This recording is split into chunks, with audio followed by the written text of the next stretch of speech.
வாழைப்பூ வச்சு தாங்க ஒரு ரெசிபி பார்க்க போகிறோம். அது வித்தியாசமான ரெசிபி. வாழைப்பூ வடைலாம் இல்லைங்க. வாங்க இதை ஃபஸ்ட்டு எப்படி க்ளீன் பண்ணுறதுன்றதை பார்த்துடலாம். வாழைப்பூ நீங்கள் க்ளீன் பண்ணுறதுக்கு முன்னாடி கையில் நல்லா ஆயில் அப்ளை பண்ணிக்கோங்க.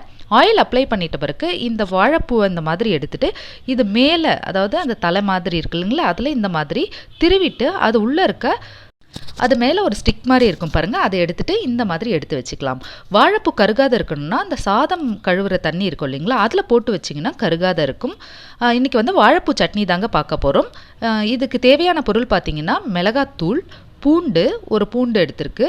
அதுக்கப்புறம் பார்த்திங்கன்னா லெமன் சைஸ் அளவுக்கு புளி எடுத்துக்கலாம், மஞ்சத்தூள் கொஞ்சோண்டு, உப்பு. இது வந்து என்னோடய அக்கா வீட்டில் தாங்க செஞ்சாங்க. வாழைப்பூ சட்னின்னுட்டு பெருங்காயம், அதுக்கப்புறம் பார்த்திங்கன்னா பெருங்காயம். எப்போ கேட்டாலும் வாழைப்பூ சட்னி எங்கள் சித்தியும் சொல்லுவாங்க, எங்கள் அக்கா வீட்லேயெல்லாம் சொல்லுவாங்க. ஸோ அது என்ன தான் எப்படி தான் செய்கிறீங்க அப்படின்னு கேட்டிருந்தேன். ஸோ இது என்னோடய அக்கா செய்யும் போது எனக்கு சொன்னது தான். இப்போ இது எல்லாமே மிக்ஸி ஜாரில் ஆட் பண்ணி அரைச்சி எடுத்துக்கலாங்க. எப்போ கேட்டாலும் எங்கள் சித்தி வீட்லேயும் பார்த்திங்கன்னா வாழைப்பூ துவையல், வாழைப்பூ சட்னி இப்படின்லாம் சொல்லுவாங்க. பட் நான் வாழைப்பூ வடை செஞ்சுருக்கேன், வாழைப்பூ புட்டு செஞ்சுருக்கேங்க. வாழைப்பூவில் வந்து இந்த மாதிரி சட்னி செஞ்சதில்லை, கசப்பே இருக்காது அப்படின்னு சொன்னாங்க. சூப்பராகவே இருக்குது அப்படின்னாங்க. இப்போ பெருங்காயம் ஆட் பண்ணிவிட்டு இந்த வாழைப்பூ ஃபுல்லாகவே இந்த மிக்ஸி ஜாரில் ஆட் பண்ணிடலாம். இது எல்லாமே நம்ம ஒரு பேஸ்ட்டாக அரைக்க போகிறோம். அரைச்சி எடுத்துகிட்டு வந்துடலாம் வாங்க. கொஞ்சமாக தண்ணி ஆட் பண்ணி அரைச்சிட்டு வந்துடலாம். இப்போ ஒரு கடாயில் 2 ஸ்பூன் அளவுக்கு எண்ணெய் எடுத்துக்கலாம். கடலக்கொட்டை எண்ணெய் தாங்க எடுத்திருக்கோம். இதில் வந்து கடுகு, ஜீரகம் ஆட் பண்ணிக்கலாம். ஒரு அரை ஸ்பூன் அளவுக்கு ஜீரகம் ஆட் பண்ணிக்கோங்க. இது எல்லாம் பொரிஞ்சிட்ட பிறகு அரைச்ச பேஸ்ட் இருக்கு இல்லைங்களா, அதை ஆட் பண்ணிக்கலாம். கருவேப்பிலை வேணும்னாலும் ஆட் பண்ணிக்கோங்க கொஞ்சமாக வாசனைக்காக. பெருங்காயம் எல்லாமே நம்ம போட்டு அரைச்சிட்டோம்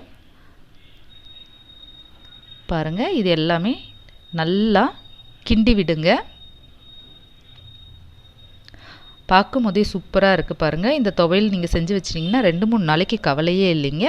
ஒரே நாள்லேயே காலியாகிடும். தோசைக்கு சாப்பிடலாம், சாதத்தோடலாம் சூப்பராக இருக்கும் அப்படின்னு சொன்னாங்க. கண்டிப்பாக இதை ட்ரை பண்ணுங்கள். டெய்லி ஒரே மாதிரி சட்னி செய்கிறத விட இந்த மாதிரி வித்தியாசமான செஞ்சு பாருங்கள். எண்ணெய்லாம் நல்லா பிரிய ஆரம்பிச்சிடுங்க. இது இப்போ நல்லா கலரி விட்டு கொஞ்ச நேரம் கழித்து சுண்டட்டும்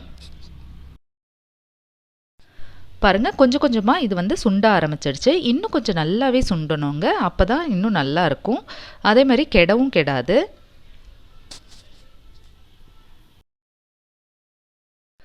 வாழைப்பூ துவையல் தயாராகியாச்சு பாருங்கள். இந்த துவையலை வந்து நீங்கள் சாதத்தோட, சப்பாத்தியோட, தோசையோடலாம் சாப்பிடலாம். வித்தியாசமான ரெசிபி, ஹெல்த்தியானது கூட.